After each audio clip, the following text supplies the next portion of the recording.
अऊज़ु बिल्लाहि मिनश शैतानिर रजीम बिस्मिल्लाहिर रहमानिर रहीम। प्यारे बच्चों, अस्सलामु अलैकुम वरहमतुल्लाहि वबरकातुहू। Class second primary, subject Urdu.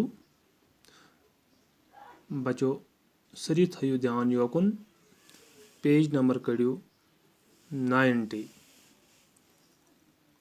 आज वुछुन वरियस मज कस रेत छ। साल के महीने दपान अकिस वरियस मज कस रेत छ तो अमन रेतन क्या छु नाव। तो गोडुक रेत कुस छु तुझ थयु ध्यान गोडथि छ इवान जनवरी, फरवरी, मार्च, अप्रैल, मई, जून, जुलाई, अगस्त, सितंबर, अक्टूबर, नवंबर, दिसंबर। गो बच्चों अकिस वरियस मज छ 12 रेत।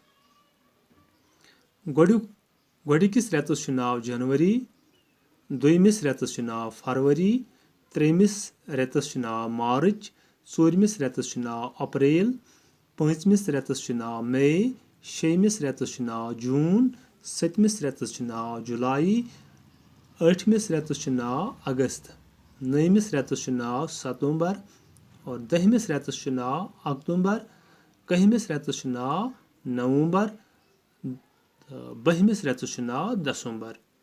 गो बच्चों तो लोगों पता ही कि अकिस वरियस मज छ 12 रेत। यम छ याद करन तो बे छ यह थाउन ख्याल कि गोडुक रेत कुस छ तो इम रेत पत कुस रेत छ इवान।